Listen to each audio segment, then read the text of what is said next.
It has been just so heartening to see so many really intense conversations and very light conversations, from the workshops, the plenary sessions around these tables at lunchtime, to ad hoc dinners and receptions, and some very interesting hot tub discussions too, as I understand. I'm glad people are making community, right? Because that's where so much of this work starts. And it's just really feels like such an honor to be a part of it and to see things continue to progress in our movement. You know, you all know that we've got still a lot of work to do, that we still have incredibly high rates of discrimination and violence impacting our communities, especially in communities of color. But transgender people in California, in the United States, across the world, that continue to have just incredible challenges, just being able to be recognized as who they are, being treated with respect and dignity, and to be able to experience the wellness and to thrive in the way that we would want anybody to be able to. And we know that we have discrimination in almost every institution in the United States. If there's an institution, somebody's being still challenged by it, whether it's healthcare and finding a doctor that will treat you with respect, to coming out at work and being treated well, to dealing with the police and the profiling of transgender women of color. We still have a lot of work.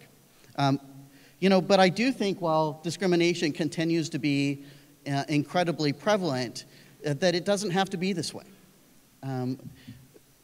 Somebody, actually, one of our staff, Sean, last night was reminding me that in every movement, there is a time when success may seem impossible.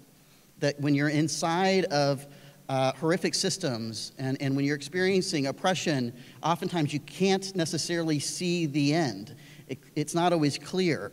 And yet, consistently in our world and in social justice movements, we become more open as a society.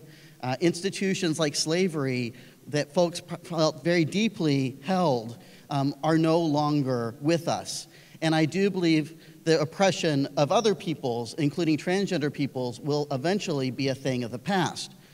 Now, that doesn't mean it is easy or we will see that necessarily in our lifetimes, but I do believe that that is a really powerful thing to remember, that what we are experiencing today will not be what people are experiencing in another generation or two. And I do believe we have a lot of room and reason to hope right now. There is a light coming into the forest, and the challenges that seemed intractable at times are already seeming possible. When I came to Transgender Law Center 7 years ago, I wanted to do a few things. I wanted to build a strong organization that would be able to really stand up for trans and gender nonconforming people. I wanted to get it to a certain size and make sure we had enough staff to really meet the needs of the community. And that continues to be a work in progress, but it's happening. And I really wanted to get rid of that damn surgery requirement for people to change their gender, because that was such a horrible barrier for so many people.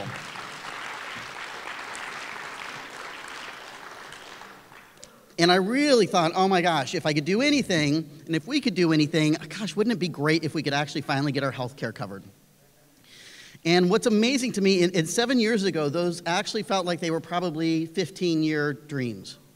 And it's spectacular to me that 7 years later, as a movement, we have largely accomplished much of that.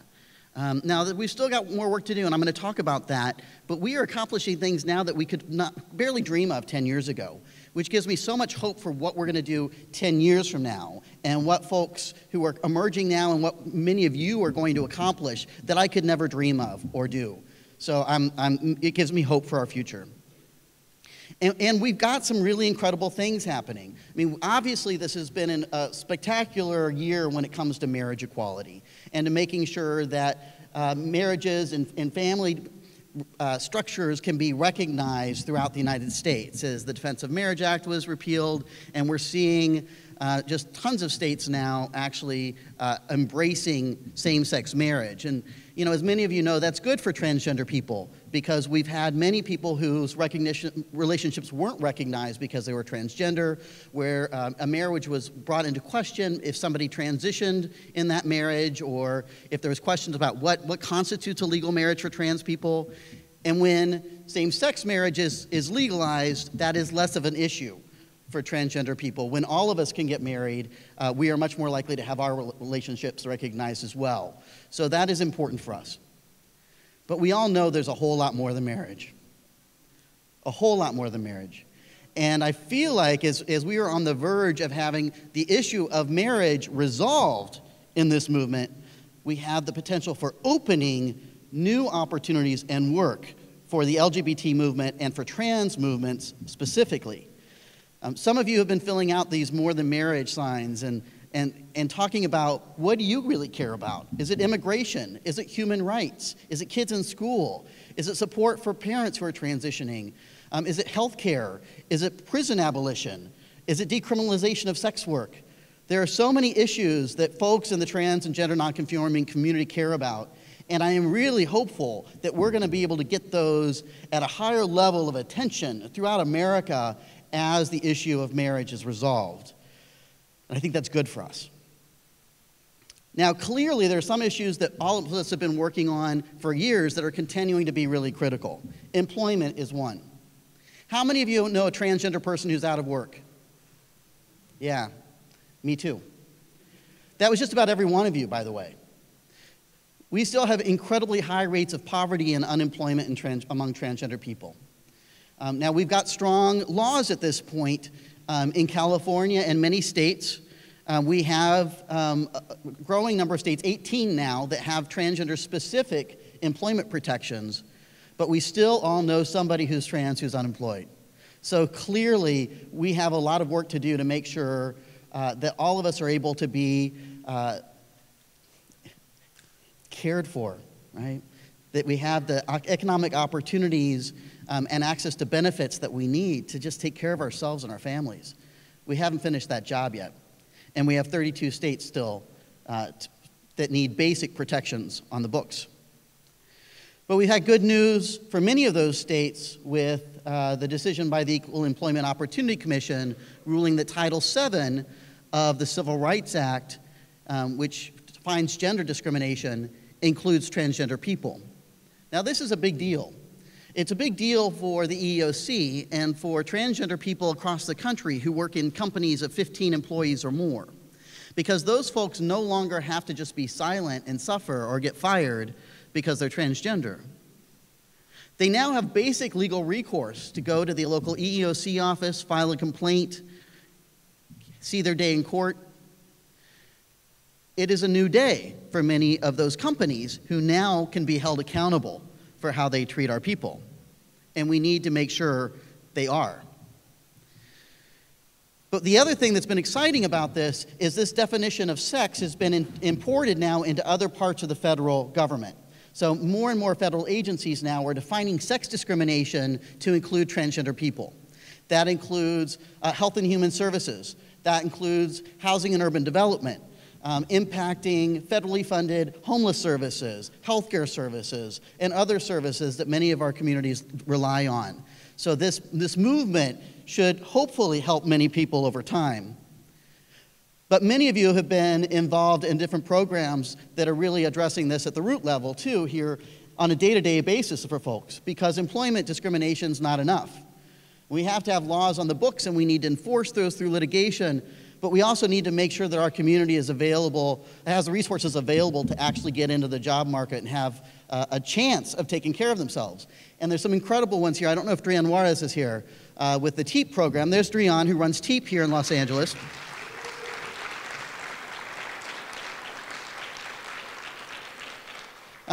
Doing a lot of outreach to employers to say, here's how you actually support a transgender person, and it's time to make sure you're hiring our folks.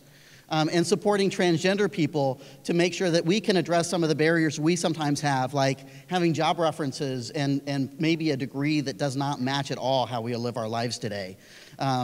Issues that most job programs are not set up to address. But it's not just here in LA. I mean, we're seeing those in San Francisco, in DC, in Chicago. I think New Mexico's been looking at some. Nevada. this is a growing movement to make sure that we're taking care of ourselves so that we're able to get in and get the basic support we need, and we need to keep that growing. So identity documents, too, we've seen some incredible progress. So hopefully you all know at this point there's no surgery requirement for passports or Social Security cards.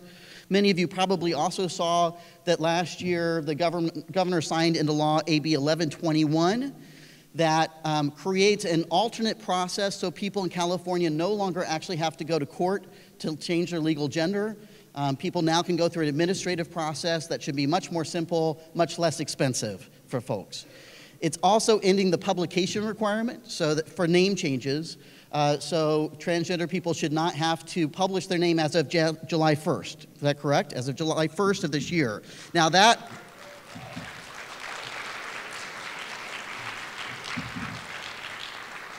Now this is, while it's really important all of us to have identity documents, this is a really critical just economic justice issue, because especially in some of our rural communities, newspapers were charging hundreds of dollars just to publish the name change for transgender people, and that's just ridiculous. So July 1st, we're done with that.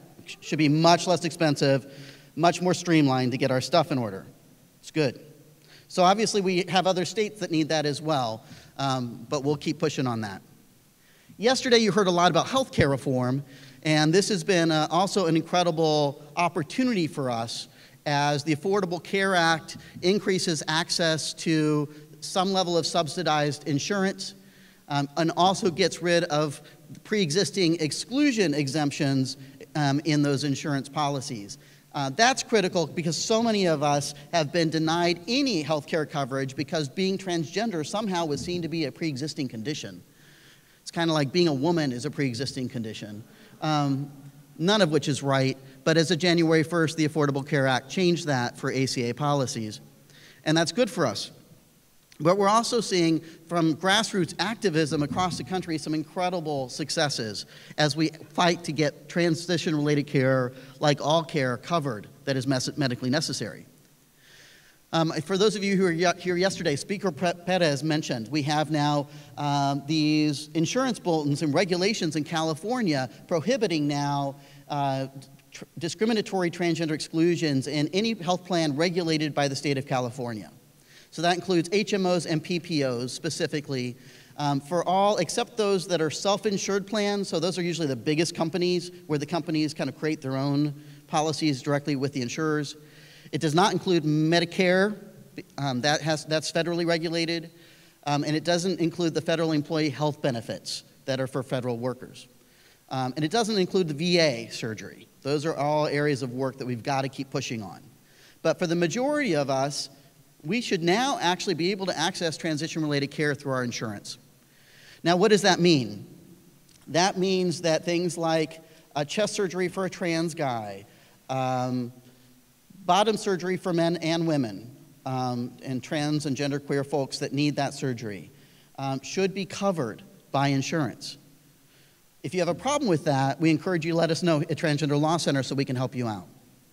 It should also mean that any surgery that might be medically necessary for your transition should be covered. Now, that doesn't mean it always will be, okay? We are in the Wild West. This is the first time this has been done. So the insurance companies are still figuring this out, and we're figuring out with them. So if you experience a denial, please let us know so we can keep pushing on this. And know that a no does not mean no in this case. If you get a denial, do not just give up. You need to appeal, because many of the insurance companies don't know what the new regulations are, and they are still determining what is deemed to be medically necessary. There are some areas that are probably we're going to have to fight a little bit more, like facial feminization surgery, that you all know, for many people, is incredibly medically necessary. We're going to keep fighting to make sure that those are covered. So don't take no for an answer. Reach out, appeal, and we're going to get this stuff covered. And this impacts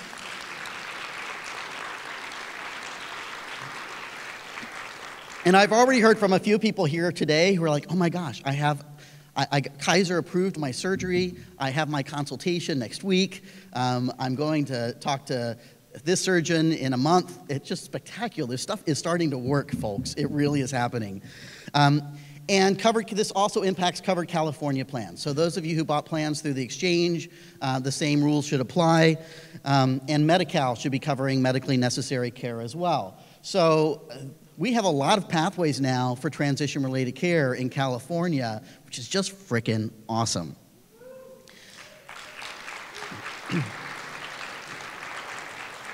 Now, 5 states have done this kind of thing, with Colorado, Connecticut, Oregon, and Vermont, and Washington, D.C. also following suit.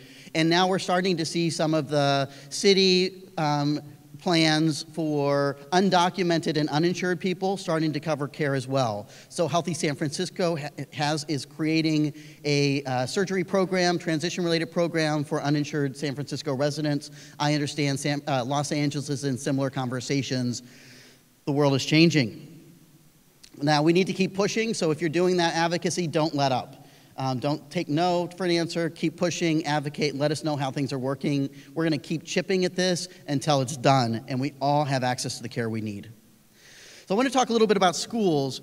As many of you know, we've got more and more youth coming out at a young age. We have a responsibility to support them, and hopefully they will have an easier path than many of us did in this room. We've got safe schools protections in a growing number of states across the country, which is a fabulous thing to see. And here in California, there was a little bill, AB 1266, the School Success and Opportunity Act that some of you might have heard of, that was inspired by transgender youth that were telling us and telling Assemblymember Tom Amiano that they were getting sick because they couldn't find a restroom to use during the school day, that they weren't graduating on time because they couldn't change for PE class, which is required in California. And so we now have a law that makes sure that schools districts throughout California have to make sure transgender youth can access activities and facilities that match their gender identity. Some of you, like Eli, did a lot of advocacy on that. Thank you, Eli.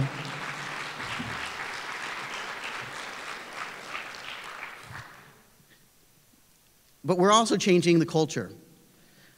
There has been such a renaissance this year, especially with just spectacularly powerful voices in the mainstream media. Folks like Janet Mock, folks like Laverne Cox, folks like Cece McDonald, out there telling their stories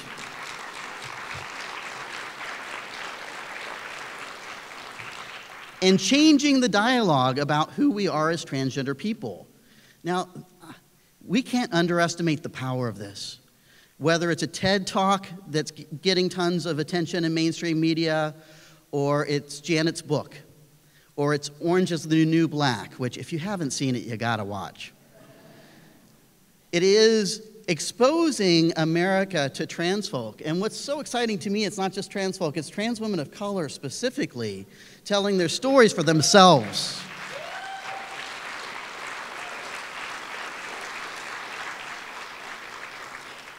And I tell you, I just think, if you have not heard Laverne Cox speak, please look her up on YouTube. She is the voice I feel like I have been waiting for 18 years. Now, you all have powerful voices out here, don't get me wrong. She is just using her moment with Orange is the New Black and her publicity to just be so powerful, not just for herself, but for so many people. And in such a way that is getting into people, getting through people's skin and into their soul. And we need more of that. So we're in some good hands right now. The culture change is also being seen in our organizations. We are seeing more organizations starting than ever. And this is from a survey that was done by American Jewish World Service in partnership with Global Action for Trans Equality. They surveyed trans groups all around the world. They had about 100 actually from the United States. So there's a good representation from the United States in here. And you'll see that the vast majority of trans groups have started since 2000, right? The majority of us are all within about, at most 14 years old. But that there's been an explosion since 2008. With just tons of new groups out there doing spectacular work around specific issues and geographies and identities. Change is happening. But I think we need to remember that most of that work is fueled by volunteers. They also asked about the size of the budgets of these 100 organizations in the United States and worldwide. And the median budget, and the median is if you took 100, right? You wrote all of them down from the smallest organization to the largest. The one in the middle, what is the middle numbers? The median budget was $0 to $5,000. $0 to $5,000 median budget for those 100 United States-based organizations. What's amazing to me is how much we have all accomplished with duct tape and dental floss and volunteers.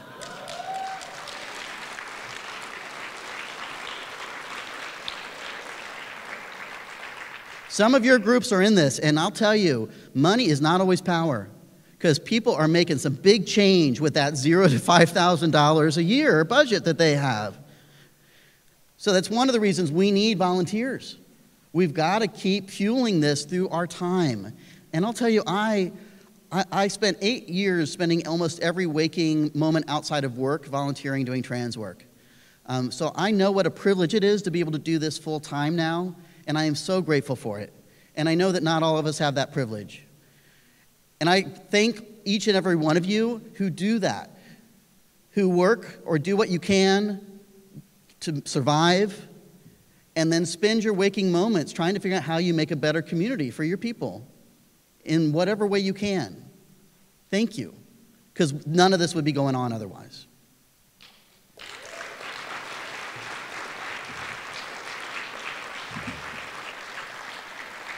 Now, I love this quote from Dr. Martin Luther King Jr.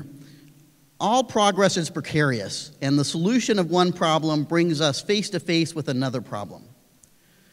Been thinking about that a lot recently, because we are seeing this culture change, and we are seeing more laws and policies protecting transgender people passed and enforced than ever. We are seeing folks coming out at the youngest age. We see them supported by their parents, finally, in many cases. Thank you, parents.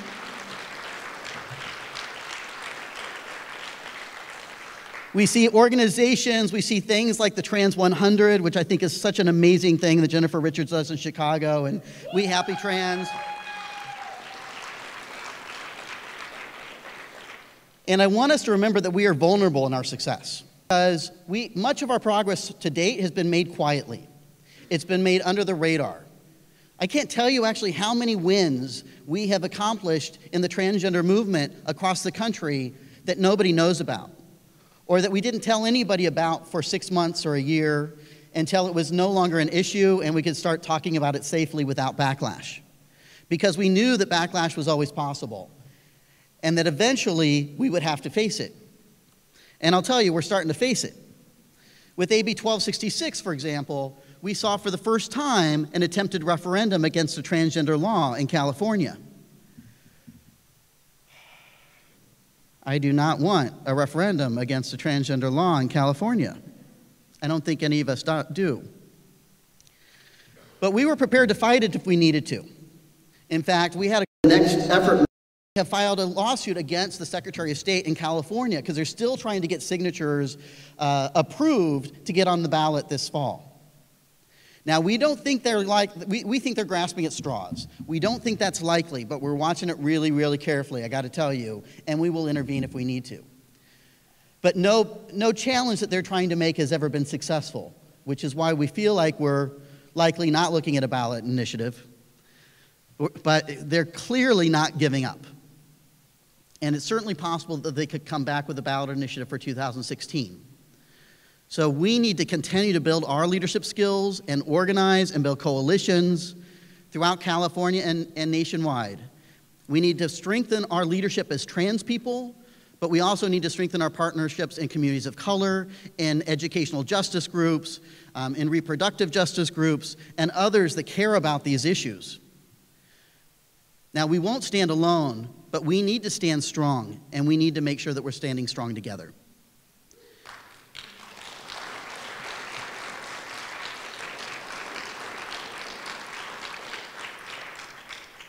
And this sometimes means being really uncomfortable. I don't know if any of you saw this. I was on CNN talking about AB 1266, and this is a guy from an organized hate group that I was on with, and I didn't know he was going to be on this segment. Anybody see this? Yeah, a few people. You know, the one thing I've learned is just to stay calm. This was actually one of the easiest interviews I've done because he was such clearly a fringe person and angry and mean that I think we actually educated people about trans folk, and we probably won that debate.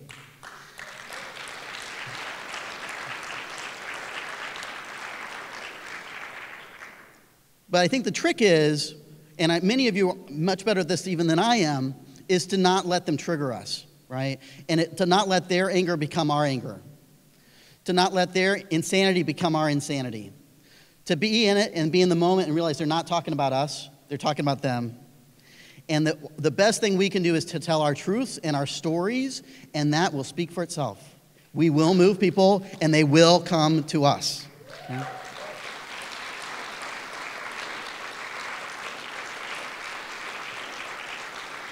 I had a number of people reach out to me after this because he ends, as some of you know, because I'm now coming out specifically as a transgender man whenever I do something like this, because I realized that for all these years people didn't realize I was transgender when I was talking to the media, or they thought I was a transgender woman.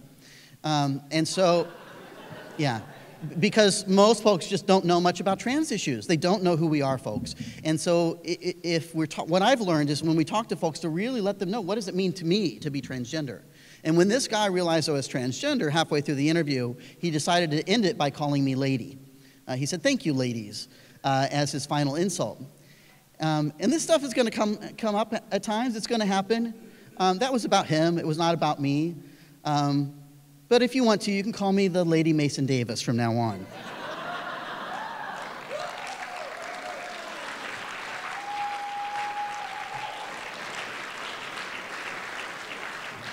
And people are saying some really uninformed things out there.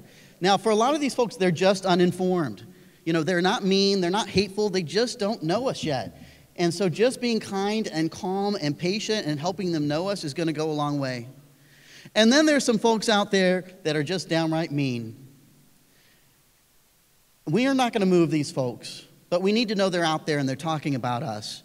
And we need to strengthen our skills so we can talk about us and shape the debate so they don't. And a lot of this is around bathrooms. Because, gosh, we're scared of bathrooms. They are kind of dirty. It's true. But it's not about bathrooms, really. They're just using this to try to create fear of what they don't understand. But we're going to see more bathroom attacks, whether it's things like 1266 and the referendum against it, or whether it's an attack as we're trying to pass other non-discrimination laws across the country, or if it's a backlash bill, for example, that was attempted in Utah because of 1266. They had a law they tried to introduce that said that transgender kids in school could only use a bathroom if it matched their phenotype. And if they couldn't tell, they would have to go to the doctor to examine their genitals to see what bathroom they should use. This is what we're up against, folks. Now, thankfully, people saw like that is absurd.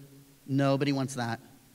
But I want to really remind folks that we are in good company because many social justice movements in this country have faced a bathroom moment. The women's liberation movement faced it to get women's rooms, for example, in colleges like Harvard. The civil rights movement has faced it. The disability rights movement has faced it. We will face it, and we will come out ahead for all of us.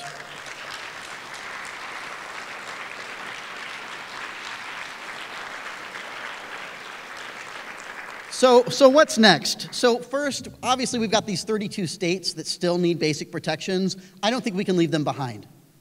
I'm really proud of what all of us in this room have accomplished and more in California and the many generations of shoulders we all stand on. I do want to make sure that our friends and family in Utah and Mississippi also are able to have some legal protection. So I feel like we need to make a commitment to that, to finish that job. I also know that only 11% of Americans right now say they know a transgender person. And until we move that number, we are going to continue to be vulnerable. So we need to continue to come out to the extent we are able to safely and to tell our amazing stories and our journeys as allies and parents so people feel like they have a better understanding of who we are and are less likely to be taken, less likely to take seriously some of the fear-mongering that's out there. And we need to make sure we don't leave anybody behind. We have a lot of work to do still when it comes to the criminalization of many of our transgender brothers and sisters.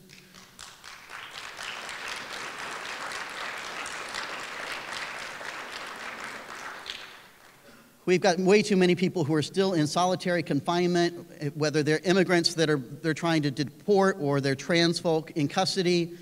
We have to improve our conditions of confinement and change our immigration and our prison systems for everybody, including transgender people.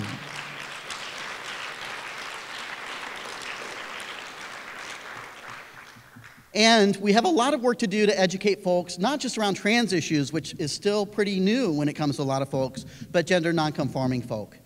Many of our policies are starting to make sense and should protect gender nonconforming people as well, but we know that there are some unique needs and issues that have not yet been addressed, and we cannot let our gender nonconforming folks be on their own. We've got to keep working in solidarity till everybody can be free.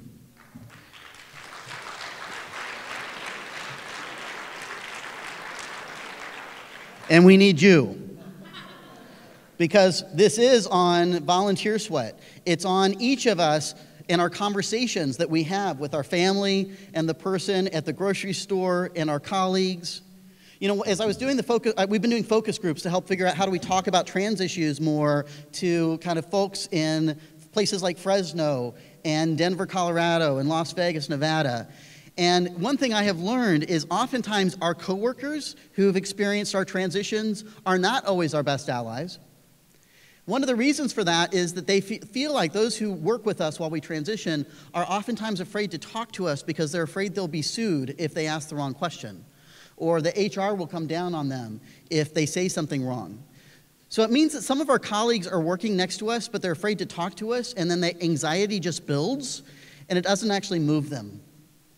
I think it's really important for us to be aware of that dynamic and to think about, okay, how do we actually build relationships with our colleagues outside of work so we can actually have some of those conversations so they understand who we are and why we have legal protections and why we are colleagues that need to be treated with respect. Because it's not just about telling people what they should do, it's about telling people what they could do and who we really are. Those stories are critical. And so to the extent you can share yours in a way that makes sense for you, please do it.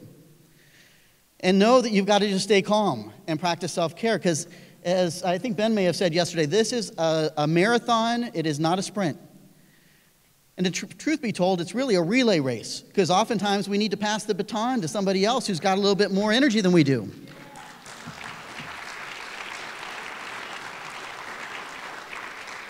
You know, I am politicized and socialized as somebody who came out as a white trans guy in California in the mid-1990s. You know, that gives me certain strengths and it gives me certain limitations. There's some things our youth know much better than I do and will have solutions that I would never think of. And I look forward someday to passing that baton to folks that are going to run much further than I ever could. Thank goodness, right?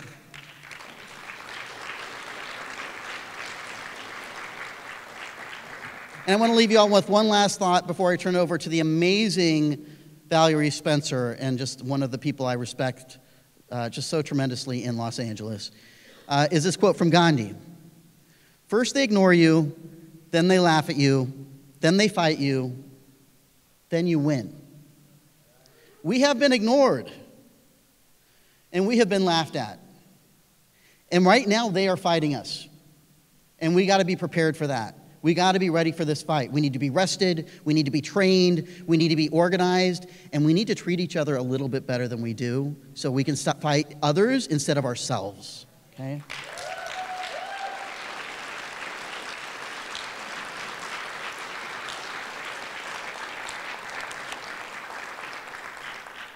Because if we do that, we win. Thanks.